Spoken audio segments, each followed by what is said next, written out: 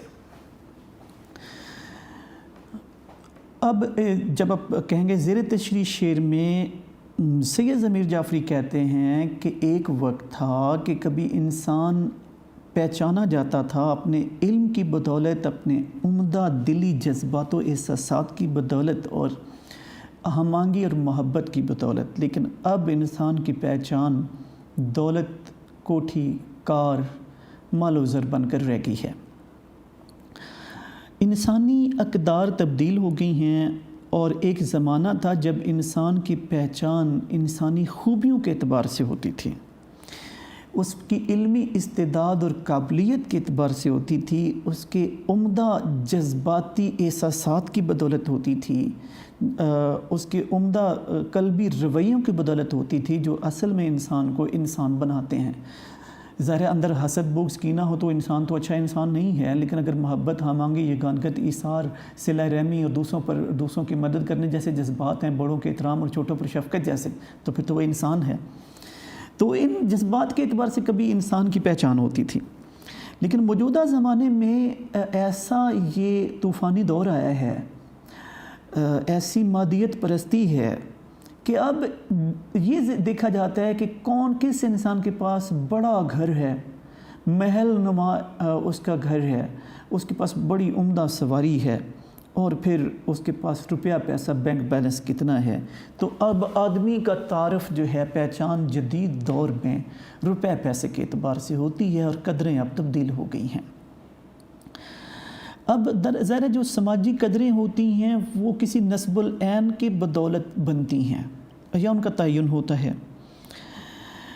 انفرادی اور اجتماعی سطح پر انسان کے سامنے جو ہدف ہوتا ہے اسی کی اہمیت زیادہ ہوتی ہے۔ اب اگر ہدف سامنے علم ہے، محبت ہے، ایثار ہے تو وہی قدریں بن جائیں گی، اور اہداف ہیں اگر کوٹھی بنگلہ کار تو وہ قدریں بن جائیں گی۔ تو اگر انسانی معاشرہ ہے تو علم کی بدولت، علم کو بنیادی حیثیت حاصل ہے۔ کیا جاننے والے اور نہ جاننے والے برابر ہو سکتے ہیں؟ قرآن کہتا ہے۔ تو علم کی بدولت ہی انسان کو فرشتوں پر فضیلت ملی تھی اور ان سے سجدہ کروایا گیا تھا آدم کو۔ تو اب علم کے بل بوتے پر قرآن نے خود کہہ رکھا ہے جاننے والے نہ جاننے والے برابر نہیں ہو سکتے، اہل علم کو فضیلت حاصل ہے۔ اب انسان نے ماضی کے دور سے جدید دور تک جو ترقی کی ہے، جو غاروں کے دور سے نکل کر وہ جدید سائنسی دور تک، اس خوشحالی کے دور تک، رات کے وقت بھی روشنی، عمدہ سواریاں، گرمی کو آپ ٹھنڈک میں بدل سکتے ہیں، ٹھنڈک ہے تو آپ اسے گرمی میں بدل سکتے ہیں، اے سی ہیں، ہیٹر ہیں، کاریں ہیں، علاج معالجے کی سہولتیں ہیں، خوراک وافر ہو گئی ہے، سواریاں عمدہ ہیں، گھر عمدہ طرز کے بنتے ہیں، مختلف طرز کی جو سہولتیں بنی ہیں یہ علم کی بدولت ہوئی ہیں۔ تو یہ جو ترقی ہے، یہ جو ارتقاء ہے انسانی، یہ علم کی بدولت ہے۔ اسی طرح جو ایک تو یہ علم کی اہمیت ہوئی، دوسری طرف اچھا انسان جو دوسرے انسانوں سے الفت سے، محبت سے، تہذیب سے، شائستگی سے پیش آتا ہے، ان کے دکھ درد میں شریک ہوتا ہے، تو وہ اس انسان کی انسانیت کی قدر کی جاتی ہے اور اصل میں انسان تبھی بنتا ہے۔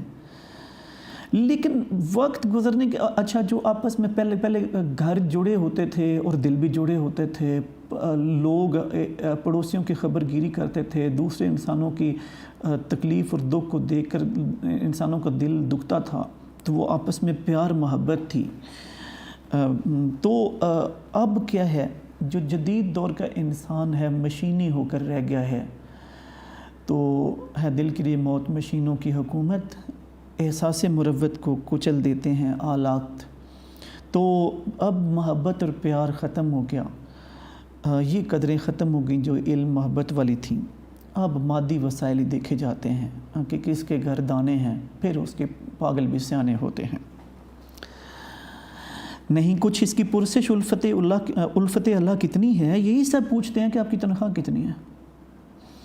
موجودہ زمانے میں یہ دیکھا جاتا ہے کہ کس نے کتنی دولت جمع کی ہے، کتنا بینک بیلنس ہے، کتنے اس نے پیسے کمائے ہیں، اس کا گھر کیسا ہے، کس علاقے میں ہے، ڈیفنس میں ہے یا گلبرگ میں ہے، ماڈل ٹاؤن میں ہے یا شادمان میں ہے یا پوش ایریاز میں ہے یا اسی طرح مختلف شہروں کے اندر جو پوش ایریاز ہیں کہاں ہے۔ پھر اس کے پاس کیسی گاڑی ہے، کس برانڈ کی ہے، کس سال کی ہے، یعنی کون سا ماڈل ہے، تو پھر اس کے پاس بینک بیلنس کتنا ہے، اس کی فیکٹریاں کتنی ہیں، تو دولت کتنی ہے اس کے پاس۔ تو اب انسان کو دولت کے ترازو میں ہی تولا جاتا ہے، حالانکہ یہ چلتی پھرتی چھاؤں ہوتی ہے، دولت تو ہاتھ کا میل، پیسہ تو ہاتھ کا میل ہوتا ہے۔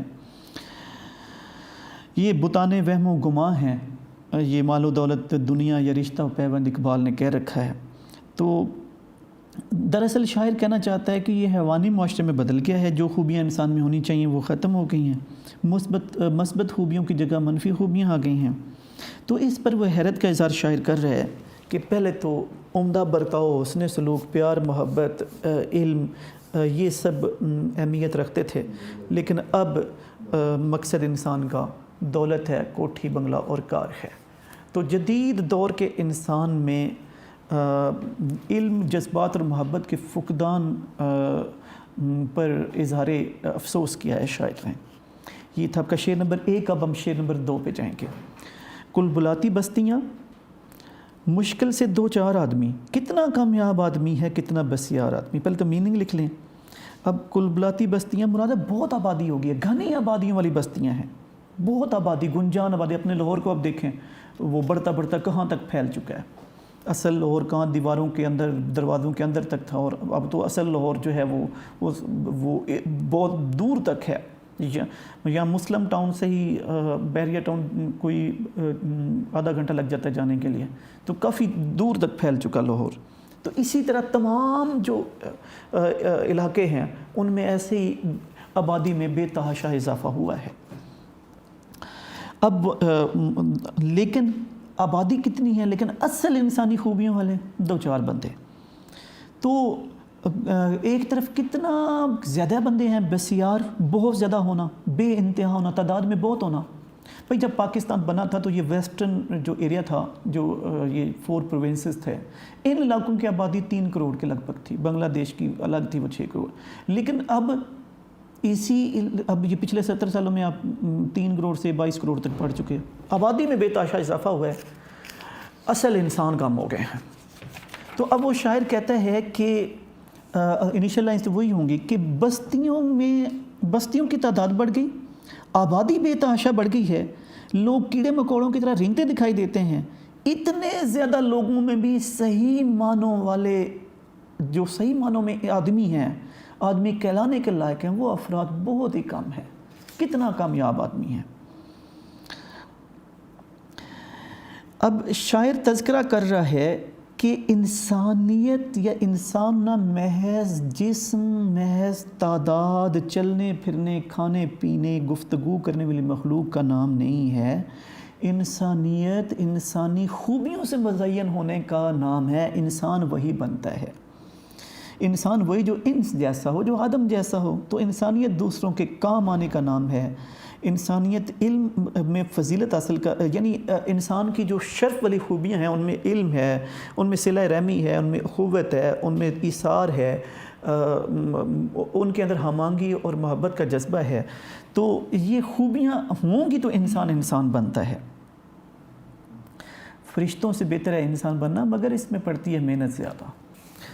تو بڑھتی ہوئی آبادی نے مسائل میں اتنا اضافہ کر دیا ہے کہ انسان کو انسانیت سے محروم کر دیا ہے۔ انسان مشین بن کر رہ گیا۔ انسانوں کے ساتھ اس نے کیسا برتاؤ کیا ہے، اشرف مخلوقات ہونے کے ناطے اس پر کیا ذمہ داریاں عائد ہوتی ہیں، یہ سب انسان بھلا چکا ہے۔ لوگوں کا ہجوم ہے، لوگوں کی بھیڑ ہے، لیکن بہت تھوڑے لوگ ہیں جو انسان کہلانے کے حقدار ہیں۔ لوگوں سے زندگی کا احساس چھین لیا گیا ہے، انسانیت چھین لی گئی ہے۔ لوگ محض جسامت کے اعتبار سے انسان ہیں، رویوں کے اعتبار سے حیوانی سطح پر اتر آئے ہیں، شاعر کہتا ہے۔ یونانی فلسفی دیو جان سے ایک بار وہ چراغ لے کر گھوم رہا تھا دن کے وقت ہی، تو لوگوں نے اس حرکت کا سبب پوچھا، بس دن کے وقت سورج طلوع ہوا ہے، تم چراغ لے کر گھوم رہے ہو؟ تو اس نے کہا تھا میں انسان کو ڈھونڈ رہا ہوں۔ کتنی گہری بات تھی۔ تو مولانا روم نے بھی اپنی مثنوی معنوی میں اسی نوعیت کی ایک مثال پیش کی ہے کہ چراغ لے کر پوری بستی میں گھوما، ایک بھی انسان دکھائی نہیں دیا۔ تو سید ضمیر جعفری کا کہنا بھی یہی ہے کہ بستیاں بڑی ہیں، آبادیاں بہت ہیں، لوگوں کی تعداد بڑی ہے، لیکن انسانی قدریں پامال ہوئی ہیں، انسانیت کا اصل انسانوں کا فقدان ہوا ہے۔ تو لوگوں کا ہجوم ہر سمت ہے، اس ہجوم میں انسان کہلانے کے لائق انسان کم ہیں۔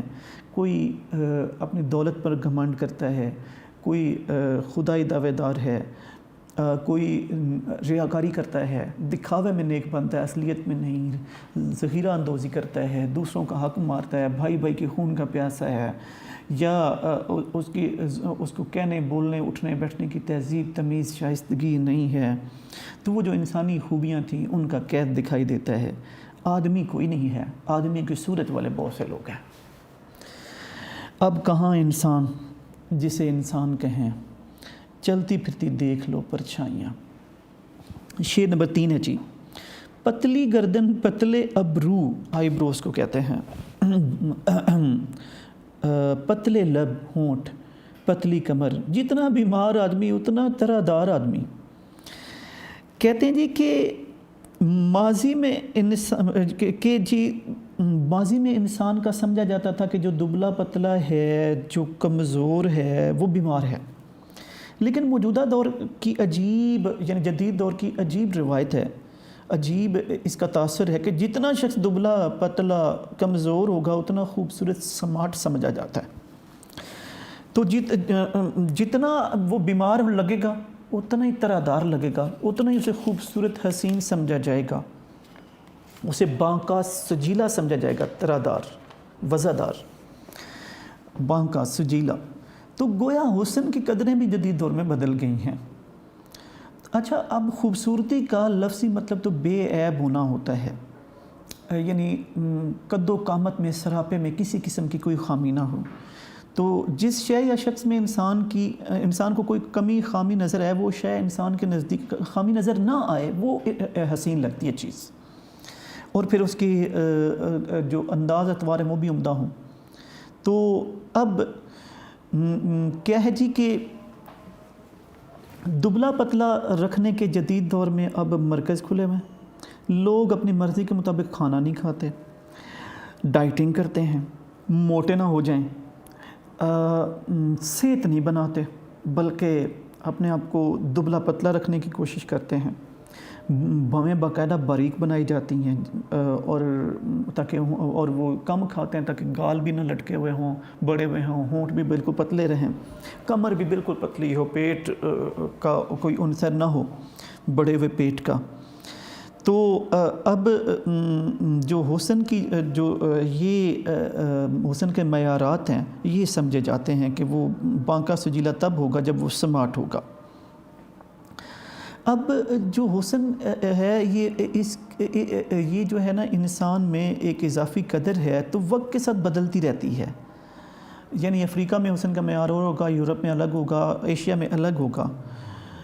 البتہ ماضی میں جتنے معاشرے ہیں ان میں ایک اشتراک تھا کہ جو صحت مند تھا، توانا تھا، مضبوط تھا شخص، وہ خوبصورت سمجھا جاتا تھا۔ مطلب مونجدڑو ہے، ہڑپا ہے، سائی والے، وہاں سے جو مجسمے یا گندھارا آرٹ ہے، وہ آپ دیکھیں جو مجسمے برآمد ہوئے ہیں وہ دبلے پتلے، صرف وہ سدھارتھ جس نے تپسیا کی تھی، جنگلوں میں نکل گیا تھا، وہ بھوک کی وجہ سے ایسا ہوا، ورنہ سب تنو مند ہیں۔ جو پیرامڈ سے نکلے ان میں بھی آپ دیکھیں، مورتیوں کی بات نہیں ہو رہی، کیا کہتے ہیں، ممیوں کی بات نہیں ہو رہی، بلکہ یعنی جو ممیز بنائی گئی ہیں ان کی بات نہیں ہو رہی، بلکہ وہ جو بول ہول اور مختلف قسم کے مجسمے برآمد ہیں وہ بھی صحت مند ہیں۔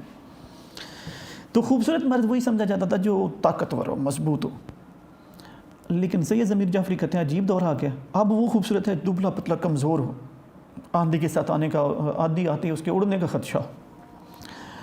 تو اب وہ کہتے ہیں کہ یہ زندگی کے بارے میں رویہ ہمارا درست نہیں ہے، لوگوں میں حسن کی صحیح قدریں متعارف کروائی جانی چاہیے۔ مغرب کی پیروی میں اسمارٹ ہونے میں ہم اصل حسن کو بھلا بیٹھے ہیں۔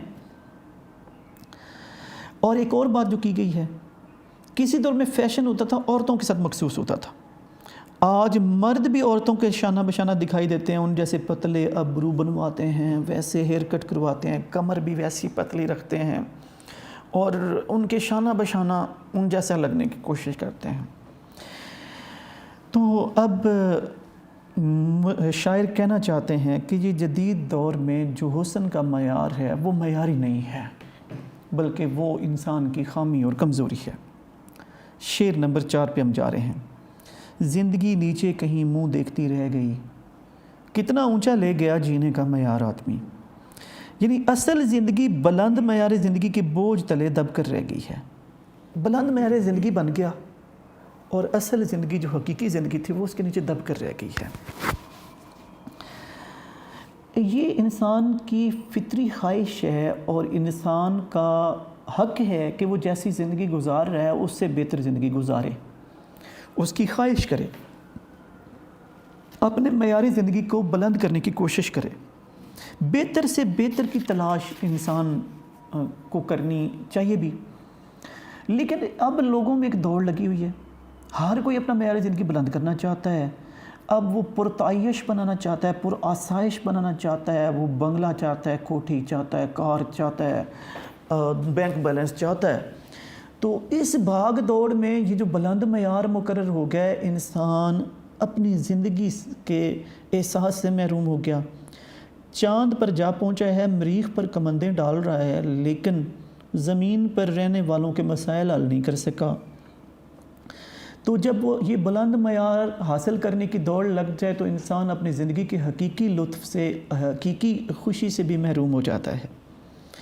تو اور پھر بہت سے لوگ اس زندگی کو حاصل نہ کر سکنے کی وجہ سے مختلف ذہنی عوارض کا، احساس کمتری کا شکار بھی ہوتے ہیں۔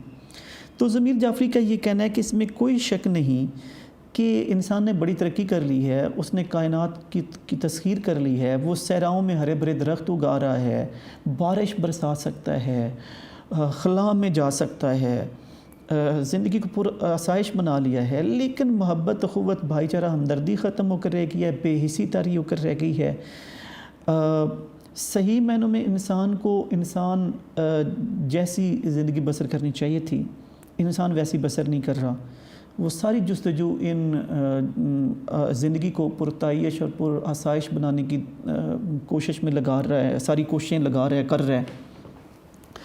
تو اسے چاہیے تھا کہ حقیقی زندگی کی سے لطف اندوز ہوتا۔ تو اب جو زندگی کی یہ نعمتیں تمام بنی انسان کے لیے تو یہ قابل رسائی نہیں ہیں، چند گنے چنے افراد اسے انہیں حاصل کر سکتے ہیں۔ تو مجموعی انسانیت ان سے محروم ہے اور لوگوں کی اکثریت پھر ان کو حاصل کرنے کی کوشش میں ہی، بنگلہ بنانے میں، کوٹھی بنانے میں، کار حاصل کرنے کی کوششوں میں ہی وہ اپنی زندگی بسر کر دیتی ہے اور زندگی کا حقیقی لطف جو ہے اسے کھو بیٹھتی ہے۔ یہ جی آپ کا شعر نمبر 4 تھا۔ اب شعر نمبر 5۔ عمر بھر صحرا نوردی کی، ریگستانوں میں گھومتا رہا مگر شادی نہ کی۔ کیس دیوانہ بھی تھا، کتنا سمجھدار آدمی۔ کیس یعنی کیس مجنوں کا اصل نام تھا، آپ جانتے ہیں۔ تو ایک طرف تو اسے پاگل کہا جاتا ہے، دیوانہ کہا جاتا ہے، لیکن کتنا سمجھدار تھا، اس نے شادی نہیں کی۔ یعنی ساری زندگی ریگستانوں میں گھومتا رہا، لیلا کی تلاش میں رہا، لیکن لوگ اسے دیوانہ سمجھتے ہیں، وہ انتہائی سمجھدار تھا، اس نے شادی نہیں کی۔ اب یہ بنی عامر کے قبیلے سے تعلق تھا، اس کا نام تھا کیس اور لیلا کا عاشق تھا۔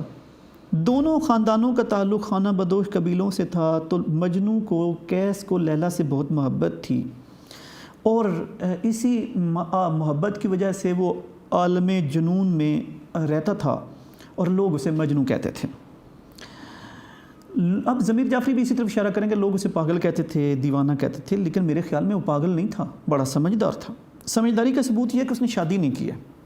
دراصل شادی کے بعد پڑنے والی ذمہ داریوں کی طرف اشارہ ہے۔ مشہور کہاوت ہے کہ شادی ایسا پھل ہے جو کھاتا ہے وہ بھی پچھتاتا ہے، جو نہیں کھاتا وہ بھی پچھتاتا ہے۔ اب جو کھانے کے بعد پچھتانے والا ذکر ہے وہ ہے شادی کے بعد پڑنے والی اضافی ذمہ داریاں جو ہیں۔ تو شادی شدہ انسان جو ہے وہ شادی کے بعد کے جب بوجھ پڑتے ہیں تو اس میں سر کے بال اٹھ جاتے ہیں، کمر خمیدہ ہو جاتی ہے، تو طرح طرح کی پریشانیوں میں مبتلا رہتا ہے، بیوی بچوں کے نان نفقے کی ذمہ داریاں ہوتی ہیں، ان کی تعلیم کی، ان کے کھانے پینے کی، تو وہ اپنی ذات کے بعد بہت سی زندگیوں کا وسیلہ بنتا ہے، ان کا ذمہ دار ہو جاتا ہے۔ تو اب وہ جو شادی ہے وہ بہت سی ذمہ داریوں کا نام ہے، اور بہت سے لوگوں کو یہ زندگی عذاب جیسی دکھائی دینے لگتی ہے۔ تو انسان جو شادی سے پہلے آزادی رکھتا ہے، یعنی آنے جانے کی آزادی، سونے بیٹھنے کی آزادی، دوستوں میں بیٹھنے کی آزادیاں، وہ ہنستا کھیلتا گھومتا دکھائی دیتا ہے، لیکن جیسے وہ شادی کرتا ہے اس کے بعد یہ ساری آزادیاں ختم ہو جاتی ہیں۔ اب گھر والوں کی مرضی سے اٹھنا جاگنا آنا جانا بھی ہوتا ہے، نان نفقے کی ذمہ داریاں بھی ہوتی ہیں، تو آزادیاں ختم ہو جاتی ہیں، تو اس سے سابقہ زندگی انسان کو پھر جنت لگتی ہے، محسوس ہونے لگتی ہے۔ شادی کرنے سے پہلے جو اسے شادی کی کئی رسموں کا سامنا کرنا پڑتا ہے، گھر سے جانا پڑتا ہے، روٹھوں کو منانا پڑتا ہے، ولیمے دعوتیں کرنی پڑتی ہیں، بعد میں بیوی کی فرمائشیں ہوتی ہیں، بیوی بچوں کی نان نفقے کی ذمہ داریاں ہوتی ہیں۔ تو اب یہاں پہ کیا ہے جی کہ شادی شدہ جو افراد ہیں ان کی اکثریت ہمارے ملک کے اندر مسائل سے زیادہ دوچار ہے، اسی لیے بہت سے لوگ مذاق میں شادی کو نادانی کہتے ہیں، تو اور وہ کہتے ہیں کہ شادی ایک جھنجھٹ ہے، ایک بیوی ہے، 4 بچے ہیں، عشق جھوٹا ہے، لوگ سچے ہیں۔